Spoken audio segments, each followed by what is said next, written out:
श्री गुरुवे नमः। ऐंकार हिंकार रहस्ययुक्तो श्रृंकार गूढ़ार्थ महाविभूत्य ओंकार मर्मः प्रतिबोधिकाभ्यां नमो नमः श्री गुरुपादुकाभ्याम्। ओम शांति शांति शांति। प्रणाम भगवान। मांडुक्य कारिका प्रवचन वैतथ्य प्रकरण से स्वामी श्री अखंडानंद सरस्वती जी महाराज का दिव्य ग्रंथ, जिसमें भगवान आज अध्याय चलेगा आश्रमवादियों का मत। स्वामी जी कहते हैं आश्रमा इति तद्विदः। अब कई लोग महाराज आश्रम पर बहुत जोर देते हैं। देखो, एक अखंड परमात्मा की सिद्धि के लिए उसके सिवाय जो कुछ मालूम पड़ता है सब में माया है, सब में कल्पना है, सब में अविद्या है और उसकी पोल तो खोलनी पड़ेगी। तो जो आश्रम के अभिमानी हैं वे कहते हैं कि आश्रम ही सबसे बड़ा है। हमने गांव में कितनी बार देखा, किसी ने पूछा कि तुम ब्राह्मण हो कि नहीं हो, तो सामने वाले ने तो झट जनेऊ दिखा दिया और कि देखो यह क्या हमारे पास है। जनेऊ दिखा दिया, अब हो गए ब्राह्मण। एक मुसलमान जनेऊ पहनकर चोटी रखकर जाकर ब्राह्मणों की पंगत में बैठ जाए, भोजन करने लगा। लोगों को शंका हुई तो पूछा कि तुम कौन हो? बोले कि हम बिराहमन हैं। अरे कौन बिराहमन हो भाई?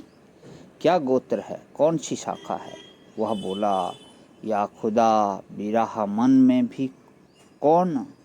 तो नारायण, जनेऊ तो कोई भी पहन सकता है। अब साधु लोग भी आश्रम के बड़े पक्षपाती होते हैं। आजकल तो मकानों का नाम आश्रम हो गया ना। ईश्वर कृपा से या बहुत बढ़िया हुआ है तो महल और नाम है आश्रम। ऐसी ऐसी कुटिया हैं महाराज कि करोड़ करोड़ रुपए की बनी होंगी। बनारस में एक आश्रम है, नाम है नीड। नीड माने घोंसला। हमारे मुंबई के ही एक सेठ का झोपड़ा पूना में है, पर्ण कुटी, लेकिन पर्ण का उसमें कहीं पता नहीं लगेगा। तो आजकल ईश्वर कृपा से अपने मकानों का लोग आश्रम नाम रखने लग गए। बोले कि तब आश्रम कैसे बोलते हैं? वेशधारी हो जाते हैं। वृंदावन में एक गीत गाते हैं, वेशधारी हरि के उर सालें, केवल वेश के बल पर पूजवाना। वेशस्य आश्रम शब्दार्थ तत्वे। यदि वेश का ही नाम आश्रम करोगे कि जो गेरुआ पहने सो संन्यासाश्रमी, जो पीला कपड़ा पहने दाढ़ी रखे वह वानप्रस्थ आश्रमी, और जो कुर्ता कोट पहने वह गृहस्थाश्रमी। तब तो जाति बिल्कुल ही कट जाएगी। हमारे तो कोई दिन ऐसा नहीं होता कि मुंबई में मोटर में आते जाते गेरुआ कपड़ा पहने मांगते हुए ना दिखें। ये लोगों के घर में जाकर कहीं शंख बेचते हैं, बिल्कुल नकली। आजकल नकली शंख बनाया जाता है। भला उसको काट कर भी बना देते हैं, उसमें सोना चांदी लगा देते हैं। कोई कोई शालग्राम बेचते हैं, रुद्राक्ष बेचते हैं। अब ये भोले भोले गृहस्थ श्रद्धालु उनके चक्कर में फंसते हैं। गेरुआ देखकर ही समझते हैं कि महात्मा है। कोई खड़ा चंदन लगा लिया तो समझे कि महात्मा हैं। कोई कठमाला धारण कर लिया, बोले कि महात्मा हैं। कोई दंड ले लिया, कहे कि महात्मा है। कोई खड़ाऊं पहन कर चलने लगा, बोले कि महात्मा है। तो नारायण, वेश से महात्मा नहीं होता है।